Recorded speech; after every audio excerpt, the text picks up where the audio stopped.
Welcome to Black Storytellers. My name is Kevin Marable, and today our guest has had a very unique career path, to say the least. He's curated fashion shows in every major city and all over the world, and has worked with a lot of top fashion brands in the market as an award-winning in that space.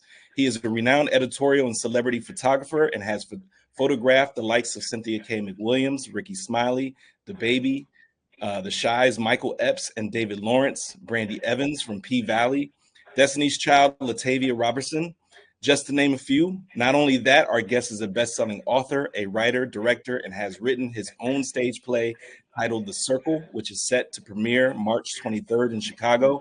And lastly, he was just selected into the content development program for Hulu, all which I'm excited to get into. We have with us today none other than Mr. Blake Martin. Blake, thank you Hello, so much. hello. Thank you for having me. I'm super excited about this conversation. Thanks for having me. Absolutely, man. Thank you for taking time out and wanting to speak with us. We are excited to get into everything that you've been up to, and talk about your journey, how you got to where you're at today. And with Absolutely. that being said, I like to start every interview with a very simple question, but some Okay. might find this question a little difficult to answer. So are you ready? Yes, I think. All right. That question is, who is Blake Martin? Whoa, that's the hardest question ever. I think to sum it up in one word, I'm a visionary. I am a complexed visionary who loves creating through art and storytelling. Okay. All right. That's good. Nice, short, concise. Yeah, yeah. Just trying to say who you are and what you are is one of the hardest questions on the planet. So, Right. For some people it is, and then there's others who will go into full detail as to who they know they are. Um, okay. but it takes a while for everybody to get to that point. Yeah, Um, yeah. but let's start from the top. You've had a very interesting career. You've held roles such as fashion show producer, best-selling author, model coach. You're a photographer, a writer, a director. At what stage in life did you first discover your gift as a creative? And then secondly, in which medium did your journey begin? Woo. I think I remember the first time I knew I wanted to create or be a creator. I was probably 7 years old. And I remember doing a homework project, and I wrote really, really big on my notebook paper, like need help. And my mother came to me and she said, if you need my help, you can just ask for help. You don't have to do that. And I looked at her and I said, what are you talking about? This is the advertisement for my company. I was advertising to hire employees. I, I don't need your help. I was creating a brand. And I Right. remember her looking at me and was like, did my 7 year old just say he's creating a brand? And so I knew then there's something different with me. I didn't know what it was, but fast forward to maybe eighth grade, um, I was at a school dance and I started dancing and being free and carefree. And I remember I looked up and there was this crowd of room just staring at me. And I remember thinking, y'all had nothing better to do. I'm just little on me. And then very quickly, I began a career in dance. My mother immediately enrolled me into ballet and jazz and hip hop. And then by freshman year of high school, I had performed in a Gatorade commercial with Kobe Bryant. I Wow. had performed in a Gap commercial with Missy Elliott and Madonna. And then by senior year, I had already done 3 world tours while in high school. So I very quickly just knew being a creative and being an artist was what I wanted to do and be. Wow. Yeah, that's amazing. So you were just thrown into a whirlwind of uh, show business, so to speak, Yes, for and sure. learning all of the ins and outs, of what it takes to be in the entertainment field, and to constantly be on the go, and to make things happen production wise, and also to be a part of the talent as well. Yeah. And Um, what's odd about that is I was thrust into it and being trained and I didn't even know it. right. One of my first tours was with an artist by the name of Tazaki. And we went on a 30 city tour with R. Kelly at the time. And I Wow. remember being a sophomore in high school, and her manager was like, listen, you're a great choreographer, you're super professional. So you're just going to be the creative director of this tour and manage the dancers and manage the lights and the sound and what everyone's doing. And I was just like, okay, I don't know what creative director means, but sure, why not? And it Right. just felt like I was just doing something fun with my friends, Mhm. not knowing I was being trained and getting a master class in the entertainment business so early. Yeah. Um, did you have any takeaways early on, as far as, how to like conduct yourself, or did you everything was kind of like learn as you go, and as you grew and progressed, you kind of knew, all of the ins and outs and what to do and what not to do in the field? Great question. I think that I've always said that I know this is the right path because I can tell this is God given. And I say that because there are so many times, even to this day, I say things or I do things or I know how to do things that I've never learned, I've never trained. It just is in my brain already. Yeah. And so I always say, like, oh, God has already wired me for the thing. Mhm. Sometimes I'm in meetings and I'll say, this is what's needed and this is what's needed. We got to do this, we got to do that. And then I'll step back and say, where the hell did that come from? Right. How do I even know that? Yeah. So I've just always been a learner and I think an observer, and I learn a lot by seeing. So a lot of times when I'm in a room, I don't even know my brain is processing knowledge, but just seeing someone do it, I'm downloading what they're doing and what they're saying and terminology and different things like that. Hmm. Yeah. So it comes natural for you, and Hmm. you don't even think twice. It's just something that naturally you just naturally kind of take charge, take lead, and Hmm. direct where the project is supposed to go. Yes, and I've always been a leader. Mm. Even as a kid, I was I don't even know what you call it, captain, if you will, of my Boy Scout troop. Uh-huh. I've always been an athlete. I was a cheerleader, baseball, track. I've been captain of every Uh-huh. team I've ever been on. In high Wow. school, I was president of student council, editor of the newspaper, president of the French club. I've only ever known how to be a leader. Right. So it's just something that's just second nature for me. Yeah. Yeah. Man, you've done a lot in your time span of being here. And Yeah. you said earlier you're just getting started. Yep.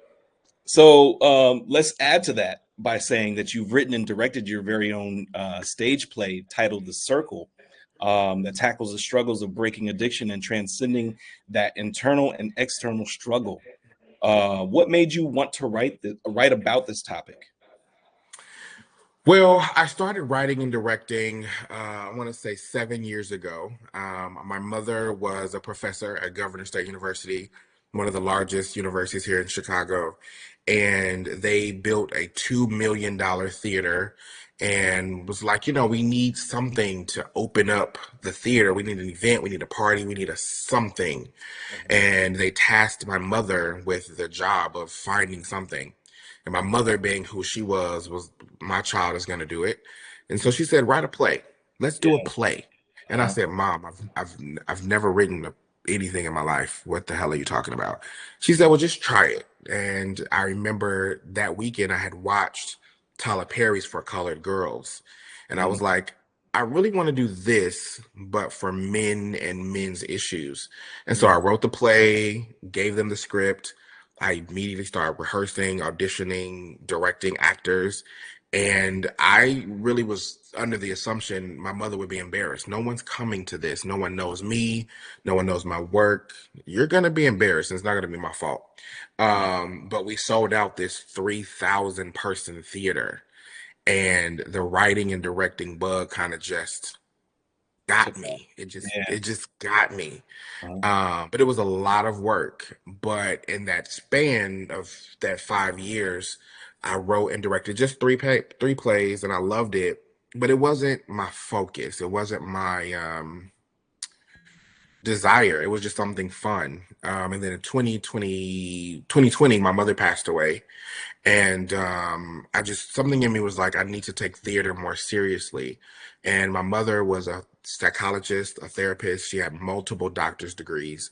But the final degree that she was looking for, which was her degree to be a licensed psychiatrist, she received that degree a week after she passed away. So she Wow. was unable to open up her practice and to take patients and all of the things. And so I started to create stage plays that centered around therapy and addiction and patients as a way to pay homage and, in a way, give my mother her practice and her patients on Yeah. this stage. And so with the circle, it tackles a bit of addiction in every form. Mhm. And that's something I know very, very well because prior to my mother becoming a professor and a doctor and all of those things, my mother was a career addict.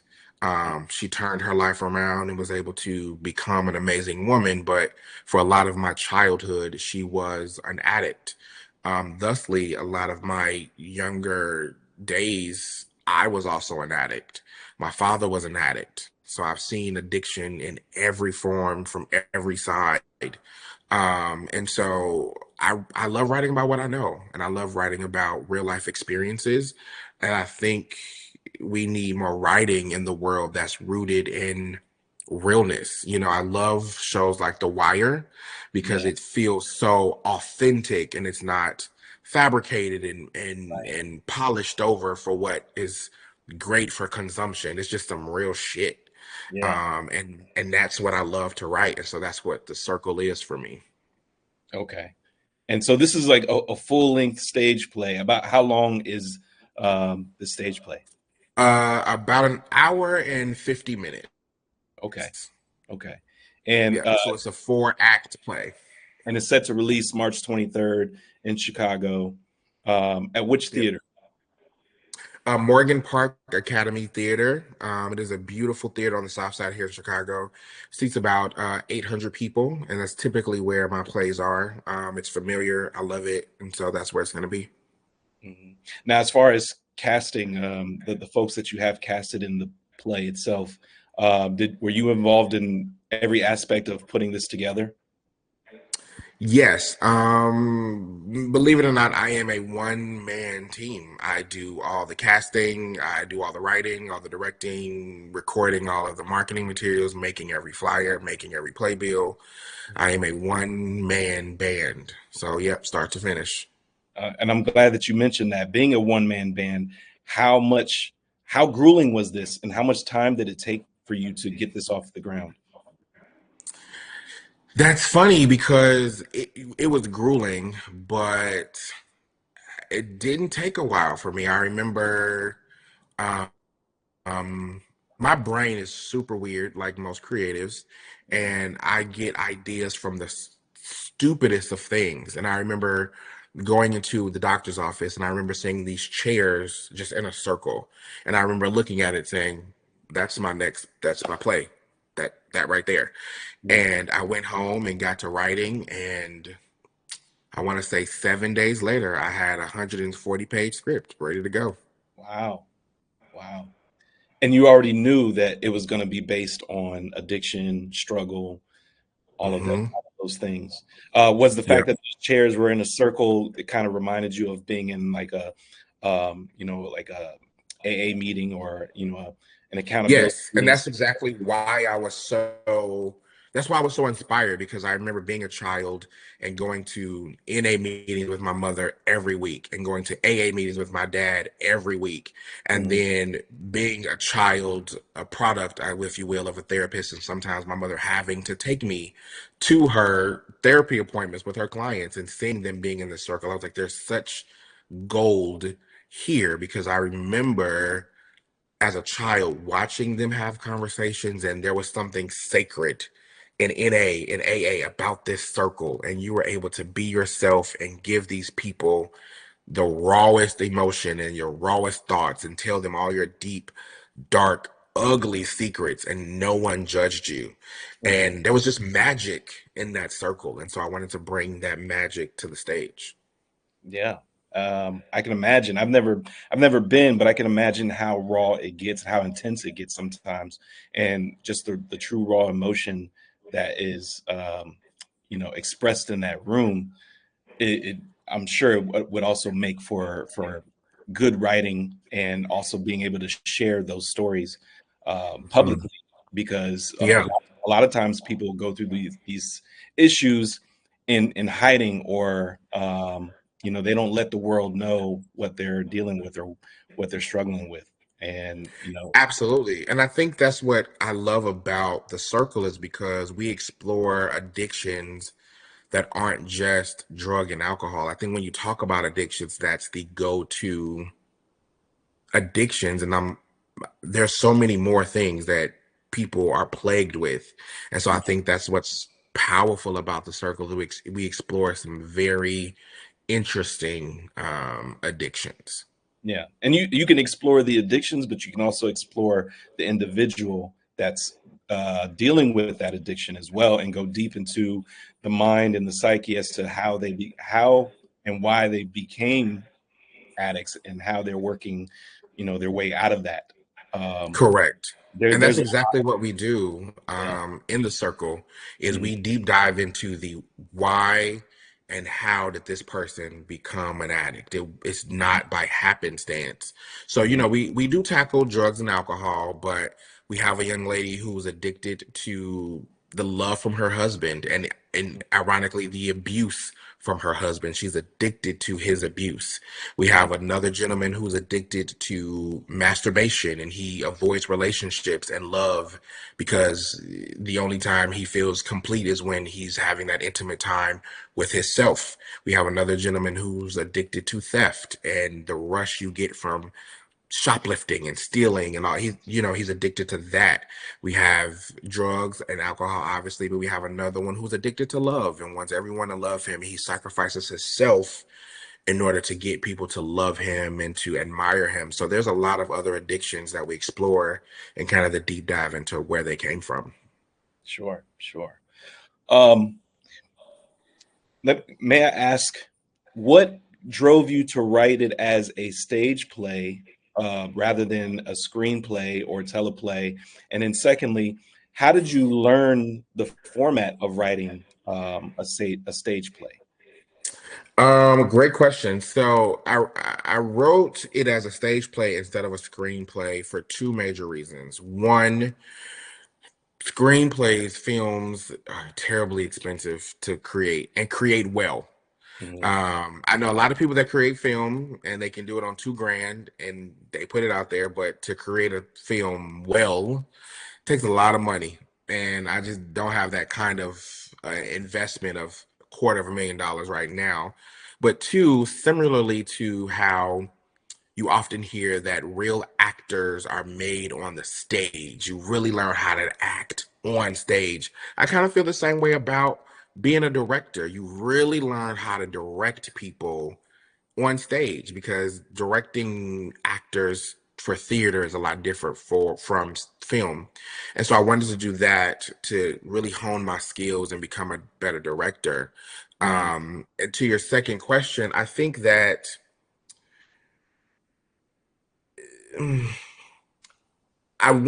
there was something raw about telling the story with people mhm, in the moment. A lot of my work, I intentionally break the fourth wall so that you feel like you're not watching a play, but you're this uncomfortable member of the group that's watching everything unfold.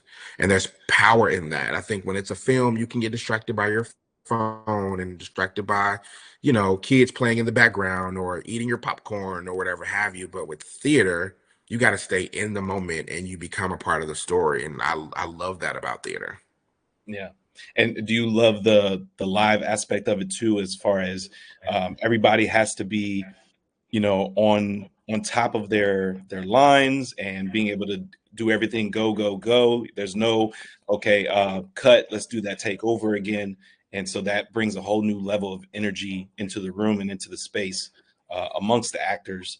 But I'm sure Yeah. it also does the same from your standpoint as well as the director. Absolutely, and I think that comes just from my background. Being an athlete, a Mhm. dancer, fashion shows, that's all live entertainment. You get the rush of the audience loving it or Yeah. hating it immediately. Immediately. And so, I love that. There are things I greatly miss about film that I can't wait to get back to, but it's been a wonderful journey directing stage. Yeah, absolutely. And who's to say that you couldn't eventually adapt this stage play into a film? Um, It's already in the works. it's We start production for the film for this 2 weeks after the stage play wraps. So yeah. wow. Yeah. And then not only that, you can continue to build your IP there within theater, similar to what Tyler Perry has done and several other people are doing with their stage plays, and build up that catalog of content. And then you then have content that you could pull from stage plays into cinema, and take it to a whole new level. And Yep. then you have multiple catalogs across the board. Yep. Now, uh,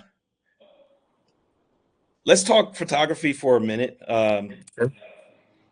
And this is really for the actors in the room, in the space. Yep. Can you talk about the importance of having quality headshots as an actor? Absolutely. So one being an artist before photography, then being a photographer, and then lastly working with clients like Cynthia, who does everything. Mhm. The A great headshot is everything because it really tells your director, a casting director, a producer, whomever, who you are and whether you're going to be able to step up to the plate for a role, right? There's Mhm. something that goes through a casting director's mind of if you have a terrible headshot and you're okay with having a terrible headshot and you sit this terrible headshot in, there's something that goes through our heads of you're okay with half-assing things. Right. You're okay with being subpar. And Mhm. that's not really the actor that we want to hire because you're telling us you're okay with a subpar performance. And Mhm. so there's power in great photography and great headshots because it's something that sets you apart from everyone else. If it's two people who are equally talented, that have equally great self tapes, it Mhm. really sometimes comes down to those photos and whose picture is the best and who they can see in that role. And so, I think a lot of actors think that their photographs are the last piece or afterthought. And it Mhm. really is not. A great photo is just as important as a great self tape. Absolutely. And to add on to that, how often should actors change out their headshots? When should they, like how often should they, um, switch out, or should they have a variety to work with depending on what roles they're going for? Great question. I think it just depends on the actor. And what I mean by that, the base rule of thumb is every 6 months because generally your face, body, all that changes every 6 months. Mhm. If Mhm. not every 6 months, every time you change something drastic about yourself. If you have long hair and then you cut your hair off, well, now you need all new headshots. If Right. you are working out every day and you gained 20 pounds of muscle, you need new headshots. Mhm. Every time you look a little bit different, you need new headshots because your headshot should be indicative of how you look at this very moment, on this very day, at this very minute. Now, I do have some other clients like Taronda, who's been on Empire. She's the host of Oprah's new talk show. Mhm. She does them creatively. She'll come in with 14 wigs and do headshots in every single hairstyle and wig so Yeah. that depending That's on what a casting director needs, she's right. like, I got it. What Yeah. kind of role is it? Okay, it's an urban girl. She's kind of funky. She's kind of edgy. Send them my braids. Oh, it's a secretary. Send them my straight hair. Oh, Uh-huh. send them my blonde. She'll do it all, and thusly only sees me once a year. So it just really depends on the actor, but you got to put a lot of thought and effort into that.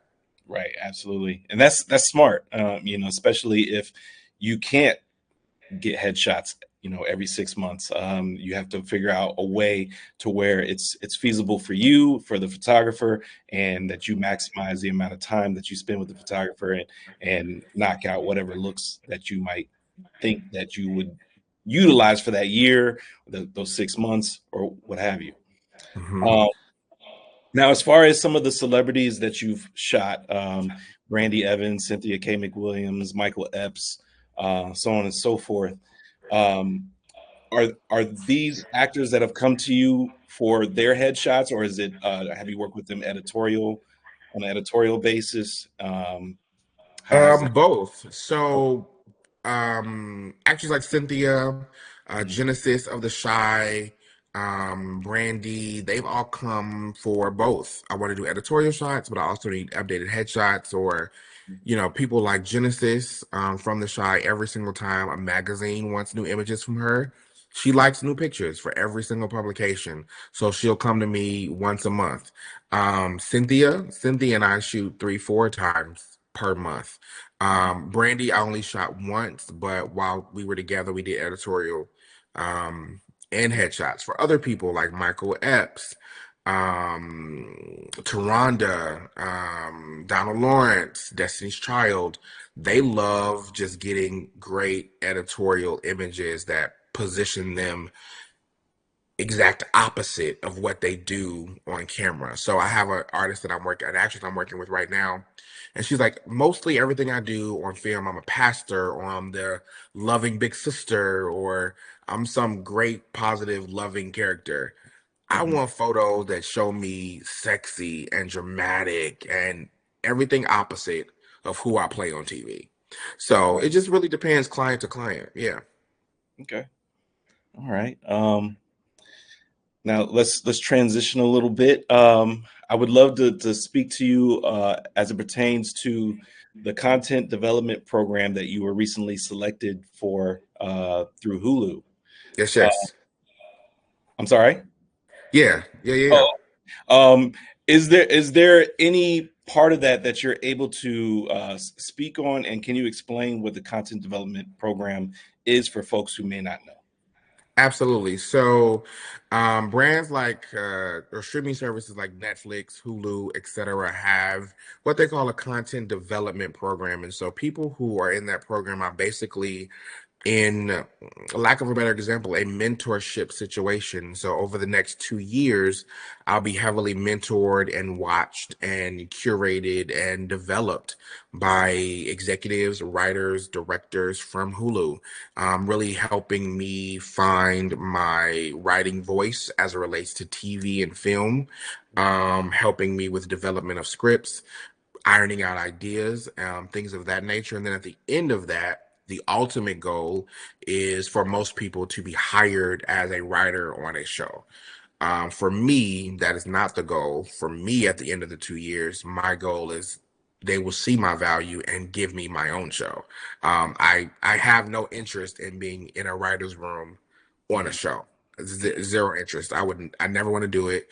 If it's not my show and my script, I'm not interested. And so, for example, with the circle, what my mentorship program was allowed me to do is give them my script and week after week sit down and dissect every line, every action, and them telling me this is really, really, really, really good and you're great at this. Okay, this part of the script or this part of the writing is a little weak. Let's mhm, sit down and for 4, 5, 7 hours on Zoom and rewrite and redevelop, and then thinking this is great for stage, but let's have the conversation when you adapt it for TV or film. How do you want to switch it?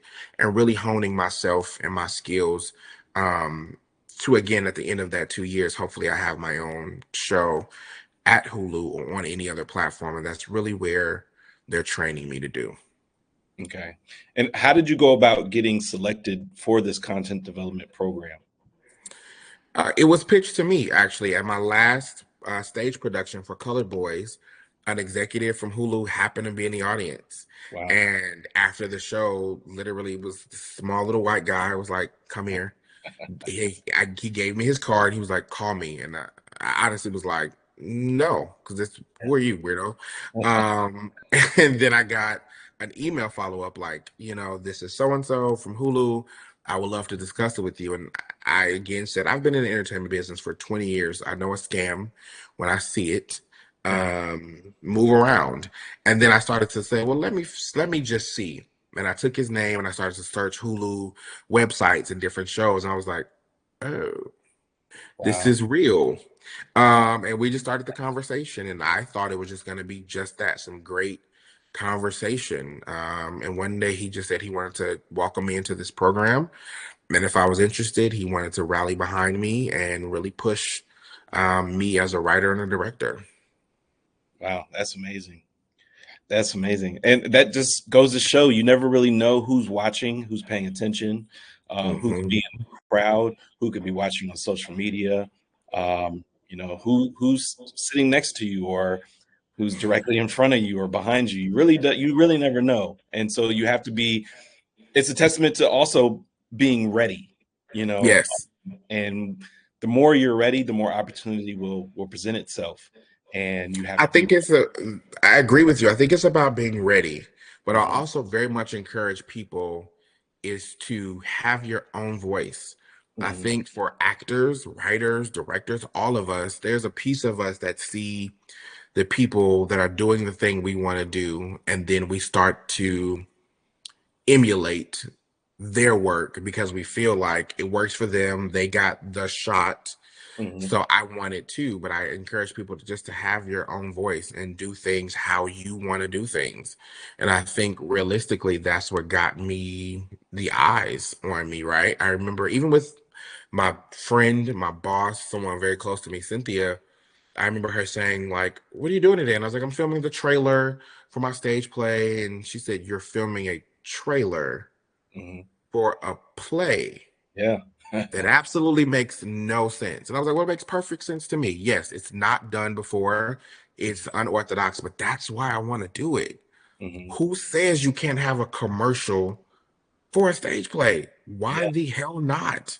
Who right. cares that traditionally it's been done this way? Well, I don't give a damn, and this is how I want to do it. And so I think those little things is what positioned me different. But I also have to say that I was inspired by a play that I saw called Choir Boy. Mhm.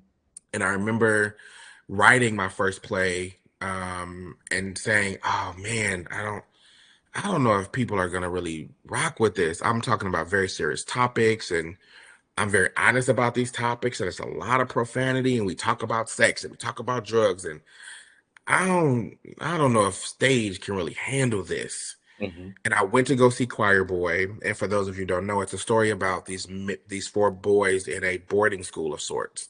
And I remember that there was this scene where they were in the locker room and they were in the shower. And on stage, literally multiple showers came on, rain, water coming from the ceiling. And Mhm. these actors got fully nude Mhm. on stage and was just taking showers in front of an audience of hundreds of people. And I remember looking around and no one was flinching. No one was, Yeah, of course not. everyone was like, this is theater. This is art. Yeah, There's nothing wrong with this. And I remember saying, if you're just unapologetic about your art, people will just love it, right. write it, and they have no choice. And so that really inspired me to just step into my own voice and hone what I really wanted. Yeah, absolutely. It's best to be your authentic self, and to showcase your authentic self through your art, through your work, and that's how you stand out. That's how you are presented as unique, and you're showcasing to the world what you have to offer, not what you've seen somebody else offer. You just repackage it. You know what Yeah. I'm saying? So it allows for you to just be yourself, be authentic, and be original with no judgment or anything like that. And then for the audience to come and watch what you're presenting and love it, that is Hmm. that's the ultimate satisfaction at the end of the day. Yep, I agree. Hmm. Hmm. um okay, so let me ask you, what's next for Blake Martin? Oh, well, I am going down the rabbit hole of the circle. The stage play opens on the 23rd. But then I am going to simultaneously, and again, it's never been done before, so I'm a little bit of an idiot, but I am simultaneously going to be producing the script into a miniseries and a film at the same time. Um, Two different scripts, two different plot lines, but same origin. Hmm. But the stage play at the end, there's two main characters that stand, if you will, and one of their stories will continue as a series, and their other story will continue as a film. Okay, I see. Yep. Uh, and now, are both of these going to be contained, like one location, one central location, or is this going to be multiple location? The mini series is one location, Mm, and the film is multiple. mhm. But as a creative, I'm a fan of the simplicity of it all. I think that I've always been a person to love when the text carries the story, and I don't need 40 locations and planes and drones and car crashes. Yeah. Listen, just give me a great text, set these people down in a room, and let them deliver the lines and give a great performance. Mhm. So the series will take place all in the therapy office, and the film will take place the opposite everywhere but the office. Okay. Oh wow. And it gives you different perspectives and allows you to see different parts of, Correct. the same story, but just from different points of view. Correct. It's almost like my doctor that's going to be in the miniseries is afraid to leave the office, Hmm. and my heroine in the film is afraid to go into the office, and so they avoid each other at all costs in that way. Wow. Wow. And you're going to have the same cast for everything. For the most part, yeah. So the film will have a big cast, and the miniseries, every episode is a completely different cast of people with the doctor. Oh, I see. Okay. I Yeah. got you. So if you're the lead in episode one, your entire story is told in episode one, and then you go on about your life. Hmm. Hmm. Yeah. Okay. I like that. That's definitely never been done before. That's something that's interesting, and I like the different perspective scenario Yeah. with each project, whether it's the miniseries of the film and even the stage play. You're getting different points of view, Yeah. um, but they all kind of center around the same stories, just with different individuals. Mm-hmm. Mm-hmm. Yeah. All right. That's pretty much all the questions that I had. I do like to wrap things up by having my guests give the final word, whether that be a Okay. piece of advice, a quote that you like to live by, or words of encouragement. You could say one of the three, or you could say all three. It's up to you. Um, I I encourage people to go after all of your dreams, whatever they may be, at full force. Run after them. Let no one or no thing deter you. And if opportunity doesn't knock, build your own damn door. Mm, Do things for yourself and create the opportunities that you're seeking. Don't ever wait on someone else to give them to you. right. Amen. Amen. You definitely gotta, create your own doors, because people will not open the doors that are currently existing. Nope, not all the time.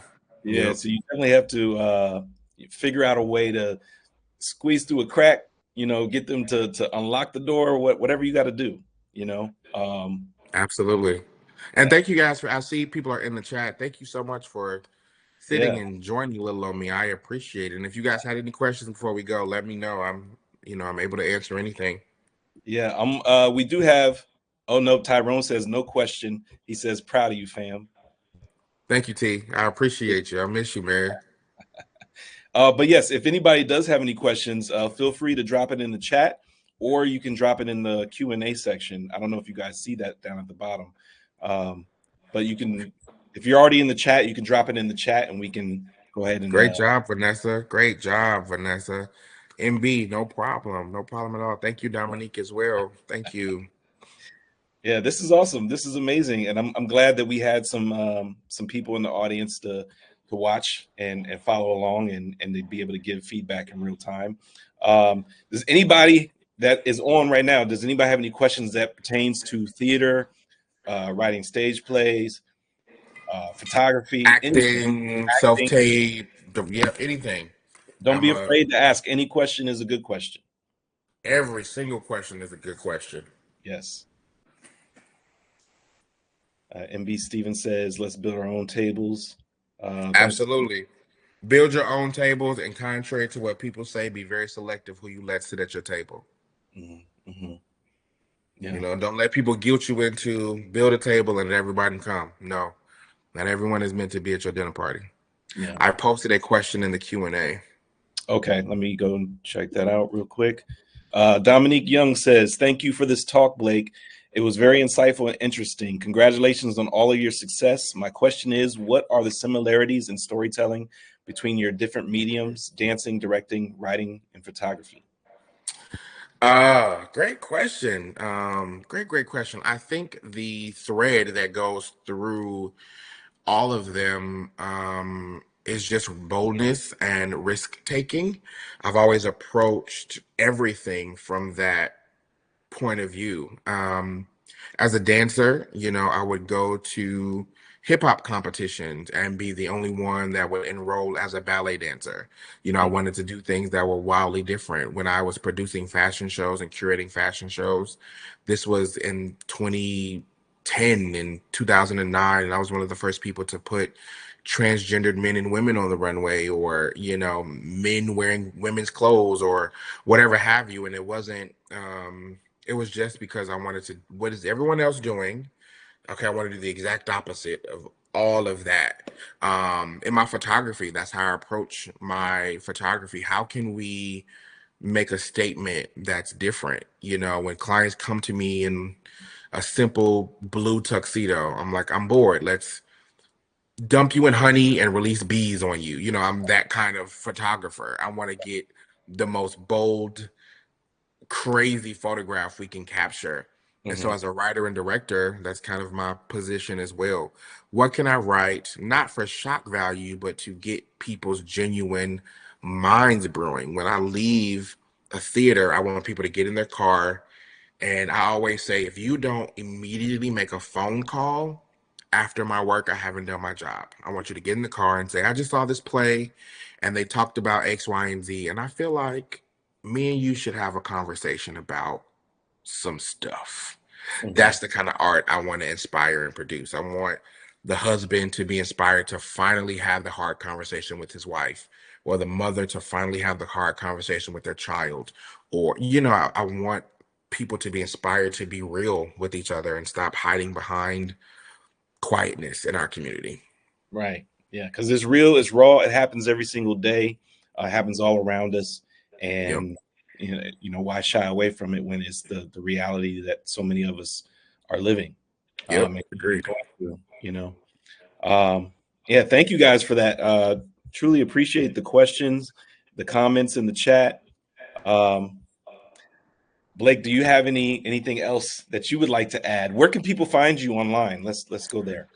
Absolutely, please. I want to connect with all of you guys. You can follow me on Instagram.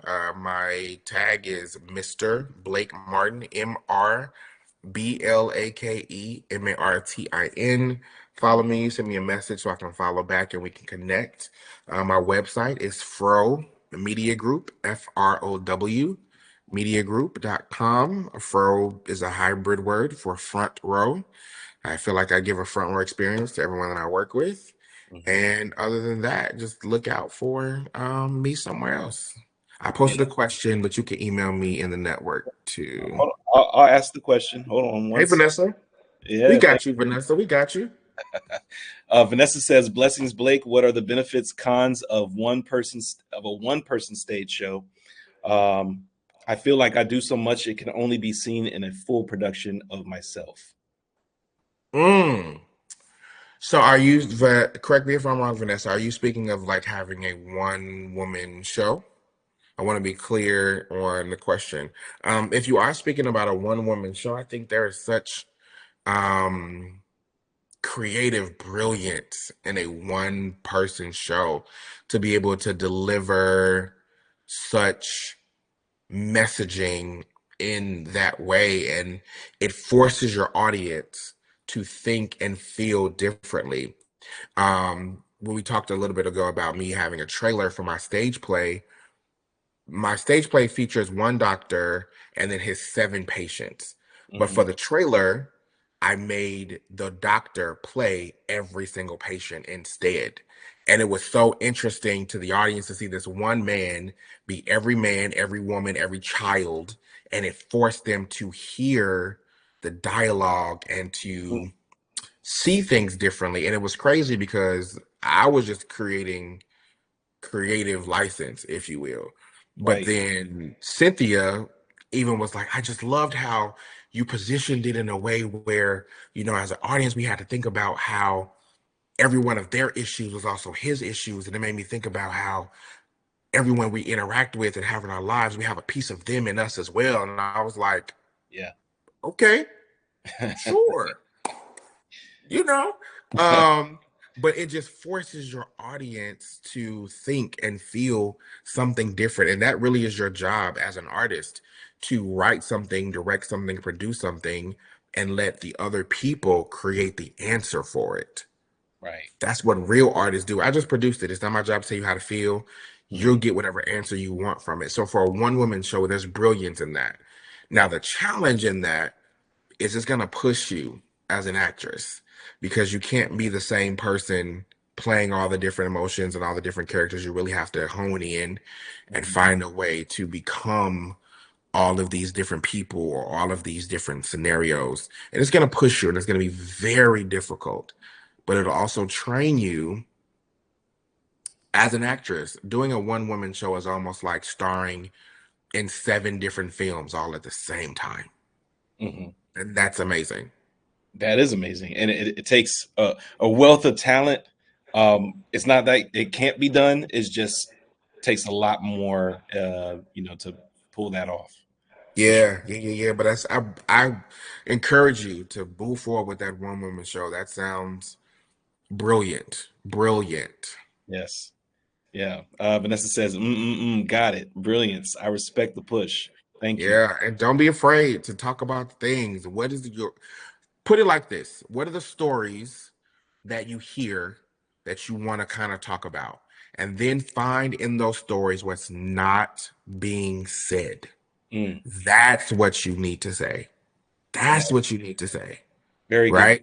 Yeah. Yeah. So for one of my actors, when we talk about male rape and him being raped and molested, first of all, we don't talk about that with men at all. But Right. then what is not being said? What happened in his household that made it okay, that fostered this environment? And why did his mother see it and not say something? What was her issues and what was his father's issues? And what all of the things that is never said, that's what you want to say, Yeah.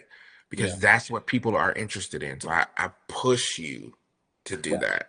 Right. Instead of reading between the lines, put it, facing forward, front facing. Yeah, open up those lines and say, "This is my dialogue right here." Right. Yeah. Yeah, Vanessa says, nice. I'm on it. What is not being said? Noted. Got yeah. it. What's not being said in the world? Yeah, absolutely. And guys, also Blake is now part of the community. If you have any questions, feel free to reach out to Blake through the community. Um, Blake won't be here on here all the time, but at any point, Blake, if you see anybody reaching out for questions, that would be amazing if you could respond to them. And Absolutely, guys. I would love again, to talk to you guys. thank you so much for joining. Thank you so much for being a part of this community, for giving us your time, sharing some gems, Thank you, as guys. well as sharing your upcoming projects. Been truly a pleasure to have you and also to meet you. And I'm sure we'll have plenty more conversations in the future. Absolutely, I appreciate you guys, and connect with me. Let's talk and keep going. keep building, keep using this amazing community that has been created and network and Mhm. use it to the best of your ability. There's not many platforms like this, so use it up, guys. Right. Absolutely. Absolutely. And with that being said, Blake Martin, everybody. Thank you guys. I appreciate it. Thank you. Thank you. Bye, Hold everybody. on. Yeah, hold on one second, Blake. No problem. Let me go ahead and end the stream. Make sure we are Okay. good. Oh, it might cut us off. Yeah, it might cut off the recording. So Okay. before I do that, yeah, thank you again. I truly appreciate your time. And Yeah.